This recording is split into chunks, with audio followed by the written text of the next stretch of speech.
안녕하세요. 이번 시간은 중세의 마지막이라고 할 수 있는 백년 전쟁에 대해서 이야기해 보도록 하겠습니다. 지난 시간에 십자군 원정 이후에 굉장히 교회의 권위가 많이 떨어지고 있었고, 중세 말에 여러 가지 사건들이 일어남으로써 이제 교회의 권위가 떨어지고 왕권이 조금씩 강해지고 있던 그런 상황이었다고 이야기했습니다. 자, 오늘 살펴볼 백년 전쟁은요, 100년 동안 전쟁을 했던 그런 전쟁이래요. 바로 영국과 프랑스의 전쟁입니다. 근데 정말 100년 내내 중간중간 쉬지도 않고 계속 전쟁만 했을까요? 전투만 계속 했을까요? 그건 아니고, 이제 전투하는 기간이 있고 또 쉬는 기간이 있고 전투하는 기간이 있고 쉬는 기간이 있고 해서 최종적으로 전쟁이 끝난 게 한 100년 정도가 걸렸기 때문에 100년 전쟁이라고 이야기를 합니다. 자, 먼저 이 100년 전쟁 전에 영국의 상황을 조금 보도록 하겠습니다. 당시 영국에는 존이라고 하는 왕이 있었어요. 이 존 왕은요, 프랑스와의 전투에서 그 부빈 전투라고 하는데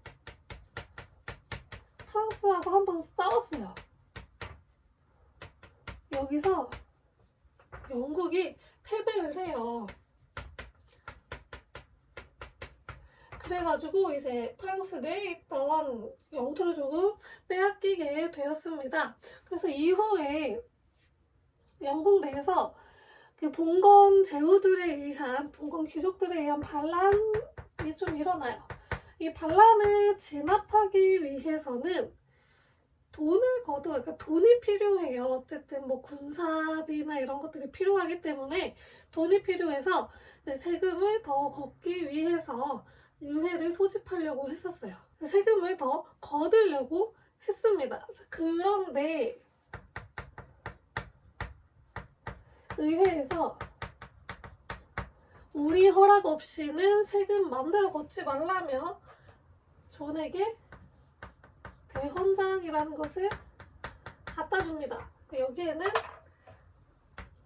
의회의 허락 없이는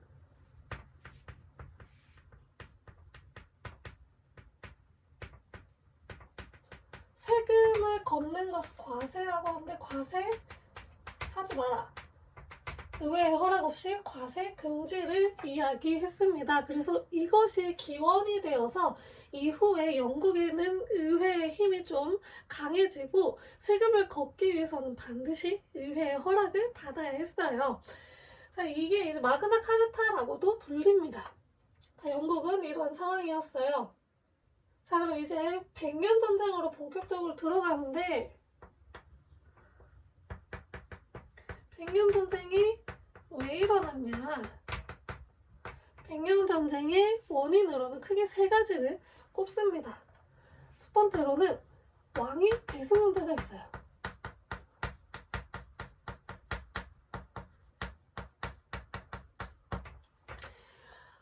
당시에 이제 필립 4세가 프랑스 왕인데요. 얘가 죽고 난 다음에 왕위를 이어야 될 사람이 아들 중에서 있어야 되는데 아들들이 모두 다 죽어버려가지고 없는 거예요. 그래서 누가 이제 왕위를 이어야 되나 라고 했는데 필립 4세 아들들은 다 없고 딸이 있었어요. 딸이 영국 왕이랑 결혼을 해서 에드워드 3세를 낳았어요. 얘가 직계잖아요. 그러면 얘를 왕으로 세우면 될 텐데 얘는 지금 영국 왕이거든요. 일단 프랑스에는 살릭법이라는 게 있는데 이게 게르만족의 법이에요. 얘는 이제 게르만족이니까 게르만족이 세웠던 프랑크 왕국에서 비롯된 게 프랑스잖아요. 근데 이 살릭법이 뭐냐면 여자에게 그 재산 상속을 하지 않는 거죠. 그래서 프랑스에는 이 살릭법의 영향을 받아서 여자는 왕위를 이을 수가 없었어요. 그래가지고 이 딸이 이을 수가 없는 거예요. 그래서 에드워드 3세가 배제가 됐죠. 거기다가 얘는 영국 왕이기 때문에 프랑스 입장에서는 영국 왕이 왜 우리 왕을 해? 싫어. 라고 이야기를 하게 된 거죠. 그래서 누구를 하냐? 필립 4세의 동생이 있어요. 발로아 백작이라고 하는 동생의 아들을 왕위로 올려야겠다 해서 얘가 필립 6세가 되어서 프랑스 왕이 되었습니다. 자, 이런 갈등이 이제 영국하고 프랑스 간에 있었던 거고요. 두 번째로 가스코뉴 공영 문제가 있었어요. 가스코뉴라고 하는 지역은 어떤 지역이냐면 이 가스코뉴는 에드워드 3세가 갖고 있던 지역입니다. 이 에드워드 3세가 프랑스로부터 봉건을 받아서 이제 프랑스 내에 갖고 있던 영국의 그 영통거죠. 에드워드 3세의 땅이니까. 그런데 이제 필립 6세가 자기가 왕이 돼서 에드워드 3세한테 충성할 것을 요구를 해요. 신종서약이라는 것을 요구해요. 근데 에드워드 3세가 이미 한 번 틀어졌어. 자기가 프랑스 왕이 못해서. 그래가지고 싫어. 거절을 합니다. 그러자 필립 6세가 이 가스코누 공영을 빼앗아 버려요. 그래가지고 너무한 거 아닙니까? 이래서 아주 그 감정이 극에 달해서 이제 100년 전쟁이 터지게 된 거예요. 자, 그리고 마지막으로 플랑드르 지방 문제도 있었어요.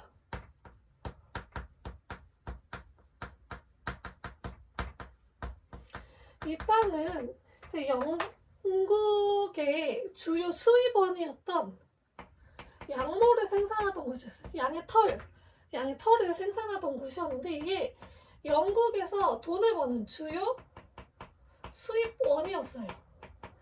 근데 여기서 플랑드르 지방에서 반란이 좀 일어나요. 수공업자들의 반란이 일어나는데 이 반란을 프랑스 왕이 이제 진압을 합니다. 그래서 영국 입장에서는 왜 우리 땅을 니네가 간섭해 하면서 좀 감정이 악화되고 있었던 상황이었어요. 그래서 이런 것들이 다 맞물려가지고 100년 전쟁이 시작이 되었습니다. 자, 처음에 어떻게 됐냐? 처음에는 영국이 우세했다고 해요. 영국하고 프랑스의 입장이 조금 달랐는데 영국은 이제 전쟁을 위해서 준비하려면 전쟁 비용도 마련해야 되고 사람들도 데리고 와야 되죠. 그러기 위해서 의회의 허락을 받아야 돼요. 아까 대원장 얘기했죠.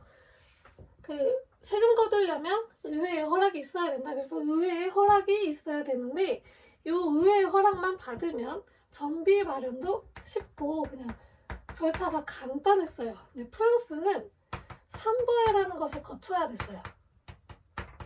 이것도 회인데 여기를 거쳐서 이제 정비 마련하고 해야 돼요. 똑같이 소집해서 마련하는 거 똑같은데 삼부회 같은 경우에는 하나만 있는 게 아니에요. 지역별로 삼부회가 좀 있었대요. 그래서 여기 지역에서도 소집을 해서 또 걷고 막 이러느냐고 좀 지체됐다고 해요. 조금 그래서 얘네보다는 신속하게 정비 마련이라든지 이런 게 어려웠다고 합니다. 그리고 영국의 무기는 장궁이라는 것을 사용을 했대요. 큰 활인데 이거를 사용해서 멀리 있는 적까지 맞출 수 있어서 원거리 공격이 굉장히 탁월했다고 하는데 프랑스는 중장보병이라고 해서 굉장히 무거운 옷을 입고서 싸웠다고 해요. 그래서 처음에는 전투력 차이도 굉장히 많이 났다고 합니다. 그래서 초반에는 영국이 우세했어요. 어떻게 우세했냐? 크래시 전투부터 해가지고 시작을 해서 푸아티에 전투에서 프랑스의 왕이었던 장 2세가 납치가 됩니다. 그래가지고 이 장 2세에 납치된 거를 다시 포로 송환을 받기 위해서 돈을 또 마련하는 과정에서 프랑스 내에서 또 반란도 일어나고 하는 굉장히 혼란한 그런 상황이 됐어요. 근데 어쨌든 다시 장 2세가 풀어놨어요. 돈을 줬기 때문에 풀어놨고, 그리고 프랑스 영토를 일부 영국에게 넘겨줘야 하는 그런 상황이 발생을 했어요. 거기다가 트루아 조약에서 어떤 일이 일어나냐, 영국의 왕이었던 헨리 6세가 영국과 프랑스의 왕을 겸하게 된 거예요.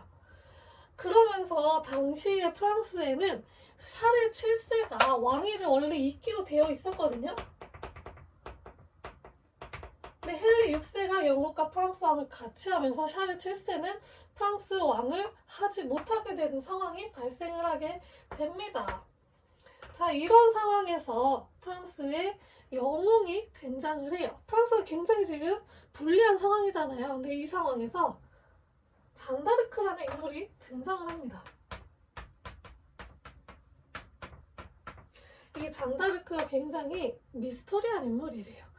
나이는 17살인데 굉장히 그냥 그 막 체격이 다부진 것도 아니고 그냥 일반 소녀들과 다를 바가 없었대요. 그리고 글도 모르고 한 그냥 농부의 딸이었는데 얘가 갑자기 샤를 7세 앞에 나타나가지고 내가 하나님의 계시를 받았다. 그래서 나에게 군대를 주면 내가 전투에 승리할 수 있다라고 했대요. 근데 어떤 일인지 샤를 7세는 그 말을 믿었고 그래서 군대를 줘서 그 오를레앙 전투 등에서 굉장히 큰 전공을 세웠다고 해요. 근데 잔다르크가 정말 미스터리한 인물인 게 21m 그 성벽에서 떨어졌는데도 멀쩡했고, 그리고 화살이 목과 어깨를 관통했는데도 금방 털고 일어나서 또 싸우고 죽지도 않고 그랬대요. 그래서 이 잔다르크는 나중에 좀 신비한 인물이다 보니까 좀 마녀로 몰리기도 해서 영국에서 이 잔다르크를 데려다가 마녀로 이제 그 결정을 내려서 화형을 시켰다고 합니다. 근데 이때 이제 샤를 7세가 도움을 크게 못 줬다고 해요. 아무튼 이 잔다르크에 의해서 전세가 역전이 되면서 샤를 7세가 왕위에 오르게 됐어요. 그래서 결국에 최종적으로 승리는 프랑스가 승리를 하게 되었습니다. 이 잔다르크의 등장이 프랑스에게는 엄청나게 큰 전환점이 된 거죠. 그래서 이 잔다르크가 실존했던 인물일까 아닐까에 대해서는 말이 굉장히 많았대요. 그래서 굉장히 그 학자들 간의 교차 연구도 활발히 하고 했는데 실존했던 인물이 맞는 것 같다라는 결론을 내렸다고 합니다. 지금까지도 계속 연구는 이루어지고 있고요. 굉장히 신비한 인물이죠. 근데 잔다르크에 의해서 샤를 7세는 왕위도 찾아오고 프랑스의 승리까지 이제 가져오게 되었던 거죠. 자, 이 백년 전쟁으로 인해서 영국과 프랑스에는 한 개념이 등장을 해요. 무엇이 등장을 하냐? 바로 국민의식이라는 게 생깁니다. 이 국민의식이 무엇이냐면, 원래 옛날에 이제 유럽 사람들은 내가 어떤 나라 사람이라는 그런 개념보다 한 이 지역 사람이라는 개념이 더 강했어요. 그래서 내가 프랑스 사람이 아니고 나는 아비뇽 사람이야, 이런 식으로 이제 자기를 소개를 했던 거죠. 그런데 여기서 이제 영국과 프랑스 각각의 이제 나라에 소속이 돼서 서로의 나라를 지키려고 싸우기 시작을 한 거잖아요. 그래서 그런 국민의식, 내가 영국 사람이다, 내가 프랑스 사람이다 라고 하는 한 나라의 국민이다 라는 국민의식이 이때 이제 등장을 하기 시작했다고 합니다. 자, 그리고 그 이전에는 전투는 보통 사적인 이유에서 전투를 많이 했대요. 나의 그런 가문을 위해서, 나의 지역을 위해서, 뭐 이런 사적인 복수 이런 거를 위해서 많이 싸웠지만, 이거는 나라를 위해서, 공공의 그런 선, 사적인 거 말고 공을 위해서 싸우는 그런 개념이 등장을 했다고 합니다. 자, 여기까지 이번 시간 백년 전쟁이었고요. 자, 자, 백년 전쟁은 왕위 계승 문제, 가스코누 공영, 에드워드 3세가 필립 6세의 신종 서약을 거절하면서 가스코누 공영을 빼앗겼고, 그리고 플랑드르 지방에서 반란이 일어났는데, 이게 원래 영국에서 자신네들이 이제 돈을 벌어들이는 주요 수입원이었는데, 이 지역의 반란에 프랑스 왕이 진압을 하면서 간섭을 하게 되니까 굉장히 불만이 많았다. 그래서 이러한 일들이 이제 복합적으로 작용을 해서 백년 전쟁이 시작이 되었고요. 처음에는 이제 영국의 유리 안성왕 때문에 영국이 전투에서 굉장히 유리했고, 심지어 헨리 6세는 영국 왕과 프랑스 왕을 겸하게 됐기도 했는데, 잔다르크가 등장을 하면서 전세가 역전이 되고 샤를 7세가 프랑스의 왕위를 다시 가져오게 되었다. 그러면서 최종 승리는 프랑스가 되었고, 이 전쟁의 영향으로 국민의식이 생겨나게 되었다고 합니다. 자, 이번 시간은 백년전쟁이었고요. 다음 시간은 보통 이제 근대의 시작이라고 또 불리고 아니면 근세라는 개념을 또 도입하기도 하는, 어쨌든 중세는 이제 끝난 르네상스 시대에 대해서 알아보도록 하겠습니다. 감사합니다.